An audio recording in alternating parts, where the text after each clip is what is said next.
قرآن قرآن قرآن آسان درس قرآن۔ الحمدللہ رب العالمین والصلاة والسلام علی خاتم النبیین اما بعد فاعوذ باللہ من الشیطان الرجیم بسم اللہ الرحمن الرحیم۔ الصلاة والسلام علیکہ یا رسول اللہ وعلی آلک واصحابک یا حبیب اللہ۔ الصلاة والسلام علیکہ یا نبی اللہ وعلی آلک واصحابک یا نور اللہ۔ مدنی چینل کے ناظرین، پروگرام ہے آسان درس قرآن، اس میں آپ کو خوش آمدید کہتے ہیں۔ اللہ رب العالمین ہم سب کو قرآن مجید فرقان حمید پڑھنے، سمجھنے اور قرآن پاک کی تعلیمات پر عمل پیرا ہونے کی توفیق عطا فرمائے۔ ناظرین کرام، یہ پروگرام آپ بالترتیب ملاحظہ کر رہے ہیں۔ آپ نے گزشتہ سابقہ پروگرام میں سورۃ التوبہ کی آخری آیات مبارکہ کا درس سنا ہے، اور الحمدللہ یہ سلسلہ چلتے ہوئے سورہ یونس تک پہنچا ہے۔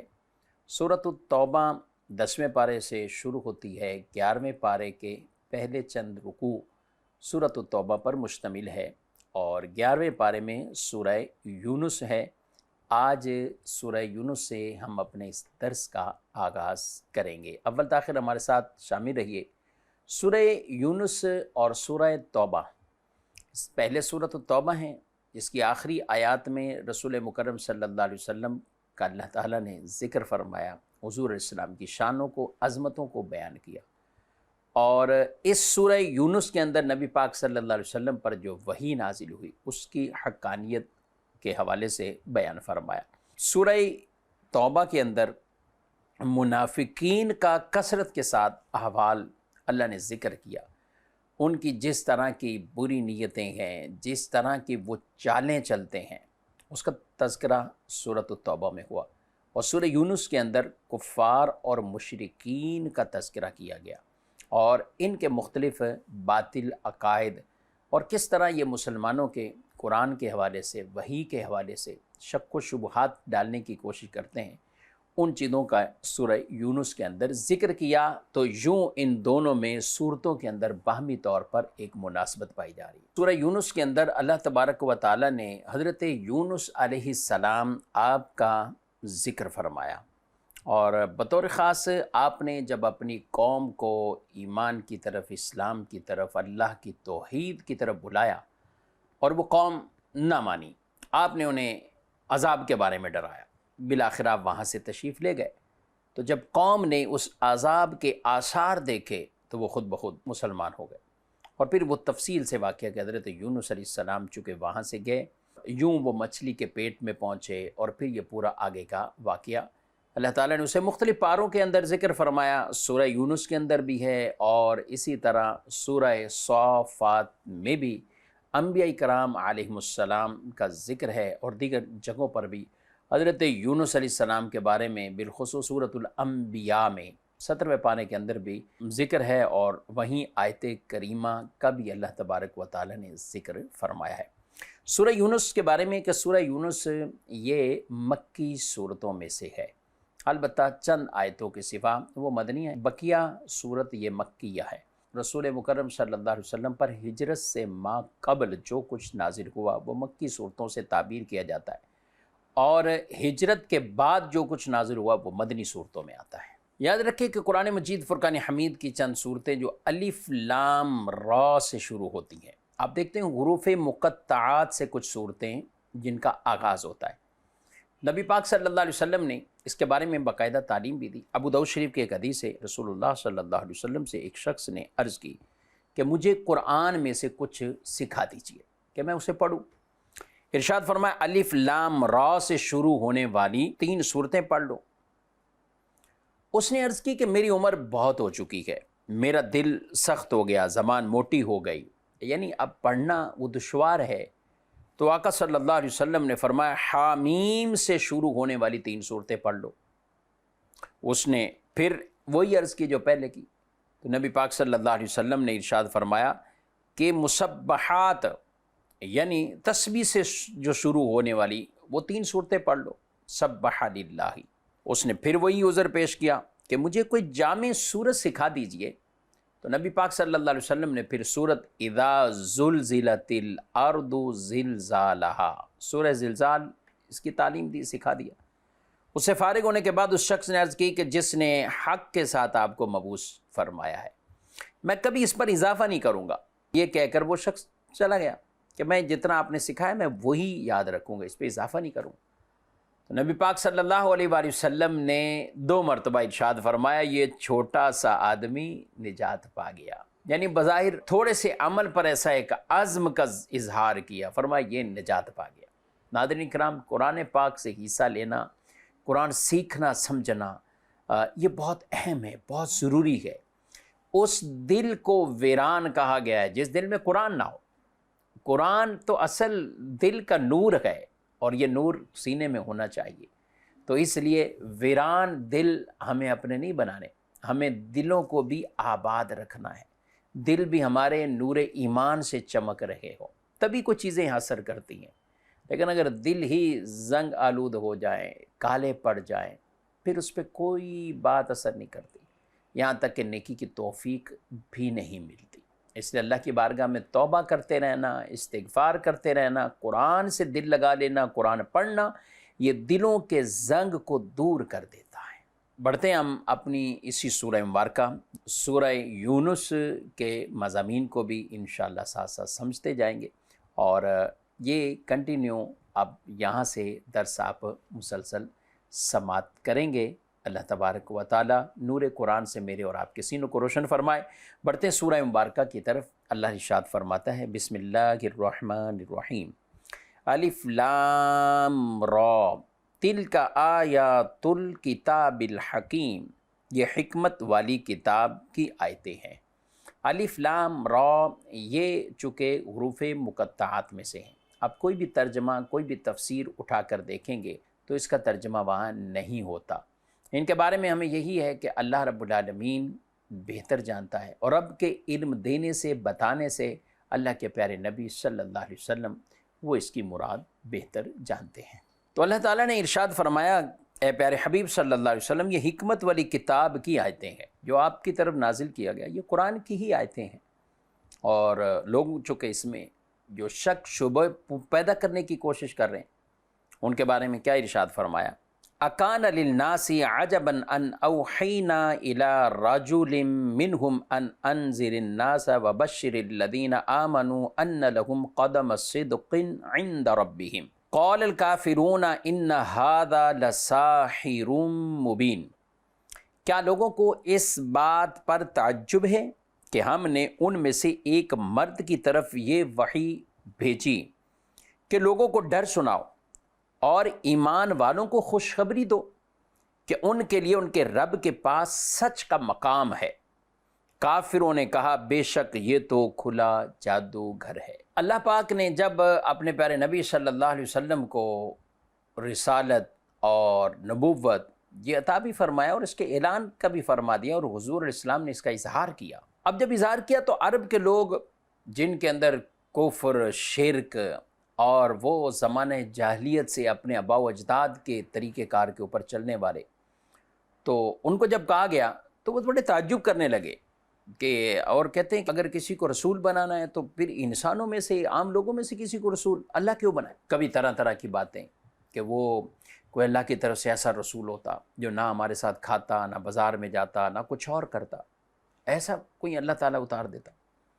تو یاد رکھیں اللہ نے جتنے نبیوں کو بھیجا ہے وہ بشری تھے، انسانوں میں سے تھے، یعنی ایسا نہیں کہ جنات میں سے کسی کو رسول بنا کر بھیجا، ایسا نہیں ہے کہ عوام کی طرف، مخلوق کی طرف یعنی لوگوں کی طرف کوئی فرشتہ یوں نازل کر دیا گیا، نہیں، بلکہ اللہ نے انسانوں میں سے ہی رسول بنائے ہیں، نبی بنائے ہیں۔ اللہ اعلم حیث یجعل رسالتہ، اللہ بہتر جانتا ہے اس نے اپنی رسالت کسے عطا فرمانی۔ تو کبھی کفار یہ اعتراض کرتے تھے کہ امیر شخص کو کیوں نہیں بنایا گیا، یا بڑے مرتبے والے کو جس کا پوری جماعتوں پر، ادھر ادھر گروہوں پر سرداری ہو، اس کو کیوں نہیں بنایا گیا؟ تو اللہ تبارک و تعالیٰ نے ان چیزوں کا رد فرمایا اور ارشاد فرمایا کہ کیا لوگوں کو اس بات پر تعجب ہے کہ ہم نے ان میں سے ایک مرد کی طرف وحی بھیجی، اور وہ وحی بھیجی یہ ہے کہ ایمان والوں کو خوشخبری دو اور کفار کو ڈر سناؤ، اور ایمان والوں تمہارے لیے ایک سچا مقام ہے۔ سبحان اللہ، قدم صدق فرمایا ہے۔ اب یہاں پر جو مقام ہے، سچا مقام ہے، ایک تو اس سے مراد اللہ کی بارگاہ میں ان کا مقام مرتبہ، یا یہ ہے کہ جنت میں اللہ تعالیٰ نے ان کے لیے بہت بلند مقام مرتبہ، اور یہ بھی اس سے مراد لیا کہ انہیں رسول اللہ صلی اللہ علیہ وسلم کی ایمان والوں کو جو شفاعت نصیب ہوگی، تو یہ ایک سچا مقام ان کے لیے۔ تو دو طرح کی چیزیں کی کفار نے، پہلا تو یہ کہ بشر رسول کیسے بن گیا، یہ ایک کفار کا اعتراض تھا، اور دوسرا یہ کہ جو حضور علیہ السلام کے معجزات دیکھے تو کہنے لگے یہ کسی انسان سے متوقع نہیں ہے، تو وہ کہنے لگے کھلا جادو ہے، تو یعنی معجزات کے تقاضے کرتے تھے تو معجزہ دکھائیں تو وہ جادو سے تعبیر کر دیتے، تو اللہ تعالیٰ نے ان کے کفار کی بھی اس بات کو ذکر کیا اور کہا کہ یہ اس چیز سے تعجب کرتے ہیں، تو اللہ تعالیٰ نے انہی میں سے اپنا رسول بنایا، نبوت عطا فرمائی۔ سبحان اللہ۔ آگے مزید بڑھتے ہیں، اللہ تبارک و تعالیٰ ارشاد فرما رہا ہے، ان ربکم اللہ الذی خلق السماوات والارض فی ستۃ ایام ثم استوى علی العرش یدبر الامر ما من شفیع الا من بعد اذنہ ذالکم اللہ ربکم فاعبدوہ افلا تذکرون۔ بے شک تمہارا رب اللہ ہے جس نے آسمان اور زمین 6 دن میں بنائے، پھر عرش پر استوا فرمایا جیسا اس کی شان کے لائق ہے، وہ کام کی تدبیر فرماتا ہے، اس کی اجازت کے بعد ہی کوئی سفارشی ہو سکتا ہے، یہ اللہ تمہارا رب ہے تو تم اس کی عبادت کرو، تو کیا تم سمجھتے نہیں، یعنی تم نصیحت نہیں پکڑتے۔ یہاں اللہ پاک نے فرمایا کہ رب تعالیٰ وہ ہے جس نے زمین آسمان کو 6 دن میں پیدا فرمایا۔ اب یہاں پہ 6 دن جو ارشاد فرمایا گیا، اللہ تبارک و تعالیٰ تو قادر مطلق ہے، رب چاہے تو ایک لمحے میں کن فیکون، یہ اللہ کی شان ہے، ہو جا وہ چیز ایسے ہی ہو جائے، لیکن اللہ تعالیٰ نے 6 دنوں میں آسمان اور زمین کو جو پیدا فرمایا، تخلیق فرمائی، اس میں بڑی حکمت ہے۔ پہلی بات تو یہ کہ اگر یہ اچانک ہی بن جاتا تو پھر تو جو انکار کرنے والے آج طرح طرح کی باتیں کرنے والے تو وہ یہ کہہ دیتے کہ یہ ایک حادثہ ہے اور حادثہ اسی طرح یعنی وقوع میں آ گیا اور یہ بن گئی چیزیں، لیکن 6 دن کا ایک ذکر کرنا اس بات کی کہ یہ باقاعدہ تخلیق کیا ہے، اسے بنایا ہے، اور 6 دن کا، اب 6 دن سے مراد بعض مفسرین نے کہا 6 دور، اور بعض نے کہا نہیں وہی اسی طرح ہی مراد ہے کہ جس طرح عام دنیاوی طور پر جو 6 دن ہیں وہ مراد ہے، وہ مدت مراد ہے۔ بہرحال جو بھی ہو اللہ ہر شے پر قادر ہے، سبحان اللہ۔ اور یہاں ایک اور بھی نقطہ مفسرین نے بڑے پیارے انداز میں بیان کیا کہ اللہ تعالیٰ چاہتا تو ایک لمحے میں زمین آسمان بن جاتی، لیکن 6 دن میں بنانے میں حکمت یہ ہے، اس میں ہمارے لیے، عوام کے لیے، لوگوں کے لیے، مخلوق کے لیے سمجھنے کے لیے کہ اپنے کاموں میں ٹھہراؤ، تدبر، غور، فکر کر کے عجلت سے کام نہ لو، جلد بازی سے کام نہ لو، کہ بعض جلد بازیاں ایسی ہیں شیطان کی طرف سے ہوتی کہ آدمی ہر کام میں جلد بازی، ہر کام، اس لیے جن کو بہت بڑی عمارتیں بنانی ہوتی ہیں تو وہ بنیادوں میں بہت زیادہ ٹائم لیتے ہیں، اوپر سٹرکچر کھڑا کرنے میں وہ اتنا ٹائم نہیں لگتا جتنا اس کی بنیادوں میں ٹائم لگتا ہے۔ اس کی بیسک وجہ یہی ہوتی ہے جتنا مضبوط اتنی عمارت اچھی، اور یہ حکمت جو علماء نے بیان کی کہ رب نے 6 دنوں میں بنایا تو اس سے ہمیں اپنے کاموں میں ٹھہراؤ، تدبر، غور، فکر، یہ سب چیزوں کی اس میں دعوت دی گئی ہے۔ تو اللہ تعالیٰ نے بہرحال 6 دنوں میں زمین اور آسمان کو پیدا فرمایا۔ پھر فرمایا اللہ تبارک و تعالیٰ نے عرش کی طرف استوا فرمایا اپنی شان کے لائق۔ یاد رکھیں عقیدہ ہمارا یہی ہے، رب تعالیٰ جہت سے، زمان سے، مکان سے یہ پاک ہے، اوپر نیچے دائیں بائیں ہونے سے اللہ تعالیٰ پاک ہے، آگے پیچھے ہونے سے اللہ تعالیٰ پاک ہے۔ مکان اللہ کے لیے ثابت کرنا یہ بھی کفر ہے، جسم اور جسمانیات اللہ کے لیے ثابت کرنا یہ کفر ہے۔ تو پھر اس طرح کے جو آیات مبارکہ ہیں تو ان میں جو ظاہری سمجھ میں آ رہی چیز تو وہ مراد نہیں ہے، بلکہ اس سے کچھ اور مراد ہے، تاکہ کوئی بھی کسی طرح کا یہ عیب والی چیز وہ اللہ تبارک و تعالیٰ کی ذات کے لیے یا محتاجی والی چیز وہ ثابت کرنا نہ پایا جائے۔ بظاہر تو اس کا معنی کسی چیز سے بلند ہونا ہے، لیکن علماء نے اس کی کئی تعویلات بیان فرمائی ہیں۔ ایک تو یہ ارشاد فرمایا کہ یہ استوا یہ بمانہ ہے قہر و غلبہ. مراد کیا ہوگا؟ مراد یہ کہ عرش سب مخلوقات میں سے اوپر اور اونچا ہے، اس لیے اس کا ذکر کرنے پر اکتفا فرمایا. مطلب یہ ہے کہ اللہ تعالیٰ تمام مخلوقات پر غالب ہے. تو مختلف تعویلات اس کی گئی ہیں. اس سے یہ قطعاً مراد لینا وہ درست نہیں ہے کہ رب تعالیٰ وہ عرش پر ہے یا رب تبارک و تعالیٰ اوپر ہے، آسمانوں پر ہے. یہ عقیدہ عام طور پر جو بچوں کو بعض اوقات یاد کروا دیا جاتا ہے، لوگوں کی زبانوں پر جملے ہو جاتے ہیں اوپر والا. تو جن جملوں سے، جن کلمات سے اللہ کے لیے مکان ثابت ہو رہا ہے، تو یہ بالکل ہرگز درست نہیں ہے. قرآن میں یا حدیث میں جب یہ سے کلمات آتے ہیں تو پھر ان کی تعویل اور ان سے معنی دوسرا معنی لینا مقصود ہوتا ہے جو اللہ کی شایان شان ہو، تو وہاں یہ مراد پھر لیا جاتا ہے. یہاں آیت مبارکہ میں ایک اور بات آگے ذکر فرمائے گی، ما من شفیع الا من بعد اذن. کوئی شفیع نہیں ہوگا مگر یہ کہ جس کو اللہ کی طرف سے اذن ہوگا. یعنی شفاعت قیامت کے دن وہی کرے گا جس کو اجازت ہوگی. اب یہاں پر یہ بڑا عقیدہ ایک واضح ہو گیا. کفار کا ایک عقیدہ تھا کہ وہ جس بت کی پوجا کرتے ہیں وہ کہتے ہیں ہمیں یہ بچا لیں گے، یہ ہماری سفارش کر دیں گے. تو فرمایا کہ سفارش شفاعت تو وہ کرے گا جس کو اللہ کی طرف سے اجازت ہوگی. یہ اس میں شامل ہی نہیں. اجازت کن کو ہوگی؟ وہ اللہ کے پیاروں کو ہوگی. سب سے پہلے ہمارے نبی صلی اللہ علیہ وآلہ وسلم شفاعت کریں گے. ایسی مطلقاً جو آیتیں جس میں کہا گیا کہ کوئی شفیع نہیں ہوگا، شفاعت نہیں ہوگی، اس سے مراد یہ ہے کہ یا تو کافروں کے لیے وہاں کلام ہو رہا ہے کہ کفار کے لیے کوئی شفاعت نہیں کرے گی، یہ بت یہ فلاں جس کی پوجا کرتے ہیں یہ شفاعت نہیں کریں گے، یا اس سے مراد یہ ہے کہ اللہ کے اذن کے بغیر کوئی شفاعت نہیں ہوگی. اذن کی بات ہوگی تو پھر آیت الکرسی پڑھیں، من ذا الذی یشفع عندہ الا باذنہ. کون اس دن شفاعت کرے گا اللہ کے مگر یہ کہ جس کو اذن ہو. اللہ کے حضور کون شفاعت کرے گا؟ جس کو اذن ہوگا. تو اذن کن کو؟ ہمارے نبی صلی اللہ علیہ وسلم جن کے بارے میں ارشاد فرمایا اللہ رب العالمین نے قرآن میں، عسیٰ ان یبعثک ربک مقاما محمودا. ان قریب اللہ آپ کو آپ کا رب مقام محمود پر مبعوث فرمائے گا. پوچھا گیا مقام محمود کیا ہے؟ تو آپ نے اس کی تفسیر شفاعت سے فرمائی. یہ وہی شفاعت ہے، یہ وہی شفاعت کا مقام ہے. سبحان اللہ. میرے نبی صلی اللہ علیہ وسلم نے فرمایا قیامت کے دن لوائے حمد میرے ہاتھ میں ہوگا، اس کے نیچے آدم، ابراہیم، دیگر انبیاء بھی ہوں گے. اور پھر ارشاد فرمایا کہ قیامت کے دن انبیاء کرام کا میں امام، خطیب اور شفیع ہوں گا، اس پر مجھے کوئی فخر نہیں. نبی پاک علیہ السلام شفاعت کریں گے، پھر اور بھی شفاعت کریں گے. شہید شفاعت کریں گے، حافظ قرآن شفاعت کریں گے، علماء دین شفاعت کریں گے، اولیاء صالحین شفاعت کریں گے.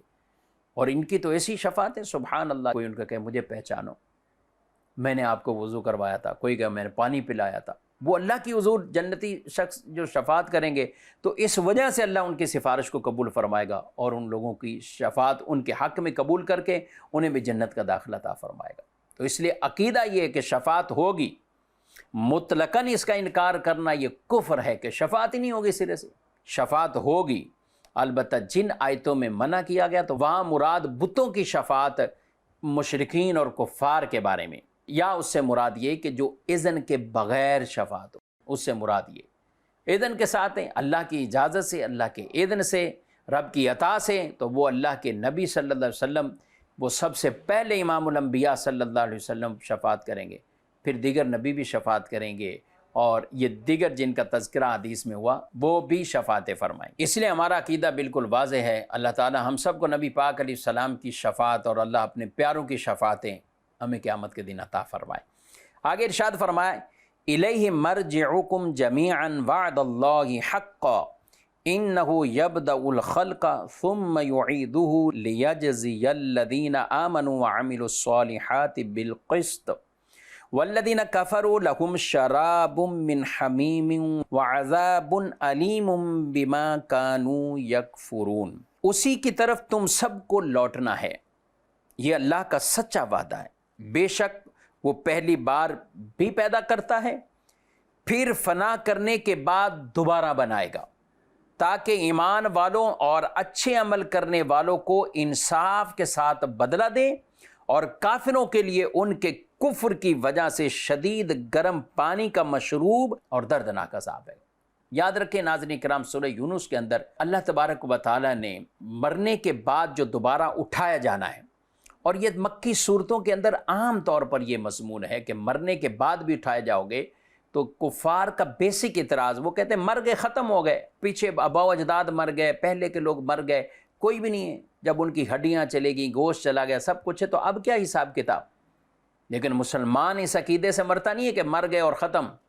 ہمارا یہ عقیدہ ہے مریں گے اور اٹھائے بھی جائیں گے، اللہ زندہ کرے گا۔ جس رب نے پیدا کیا جب ہم کچھ نہ تھے، تو وہ رب تبارک و تعالی اس بات پر زیادہ قادر ہے کہ جب کچھ بن گئے ہو تو وہ ان کو اٹھا دے، اور اللہ پر کوئی چیز مشکل نہیں ہے، کوئی چیز اللہ پر مشکل نہیں۔ تو اللہ تبارک و تعالی نے ارشاد فرمایا کہ اللہ تعالیٰ پیدا بھی کرے گا، بعد میں اٹھائے گا بھی، اور یہاں یہی بھی ارشاد فرمایا تاکہ انصاف کے ساتھ عمل کرنے والوں کو ان کے عمل کی جزا مل جائے، یعنی اللہ انہیں ثواب دے، انعامات عطا فرمائے۔ اور یہ مراد ہے کہ جنہوں نے انصاف کے ساتھ دنیا میں عمل کیا، یعنی دنیا کے اندر وہ ہر اس چیز سے رکے جس سے اللہ اور اس کے نبی صلی اللہ علیہ وسلم نے منع کیا، اور وہ عمل کیے جن کا انہیں حکم دیا گیا، تو اللہ انہیں جزا دے گا۔ اور کفار کے بارے میں شدید گرم مشروب اور دردناک عذاب، اور اس کی کیفیت روایت میں بیان کی گئی۔ نبی پاک صلی اللہ علیہ وسلم نے ارشاد فرمایا شدید گرم پانی ان جہنمیوں کے سر پر ڈالا جائے گا تو وہ سرایت کرتے ہوئے ان کے پیٹ تک پہنچ جائے گا، اور جو کچھ پیٹ میں ہوگا اسے کاٹ کر قدموں سے نکل جائے گا، اور یہی سحر یعنی گل جانا، اور ان کے ساتھ بار بار اسی طرح کیا جائے گا۔ اللہ ہمارے ایمان کی حفاظت فرمائے۔ آگے ارشاد فرمایا وَالَّذِي جَعَلَ الشَّمْسَ ضِيَاءً وَالْقَمَرَ نُورًا وَقَدَّرَهُ مَنَازِلَ لِتَعْلَمُوا عَدَدَ السِّنِينَ وَالْحِسَابَ مَا خَلَقَ اللَّهُ ذَلِكَ إِلَّا بِالْحَقِّ يُفَصِّلُ الْآيَاتِ لِقَوْمٍ يَعْلَمُونَ۔ وہی ہے جس نے سورج کو روشنی اور چاند کو نور بنایا، اور چاند کے لیے منزلیں مقرر کر دیں تاکہ تم سالوں کی گنتی اور حساب جان لو۔ اللہ نے یہ سب حق کے ساتھ پیدا فرمایا ہے، وہ علم والوں کے لیے تفصیل سے نشانیاں بیان کرتا ہے۔ یا ناظرین کرام، ایک سورج کے لیے فرمایا ضیاء، روشنی، اور ضیاء سے مراد ذاتی روشنی کہلاتی، اور نور سے مراد دوسرے سے حاصل کی ہوئی روشنی۔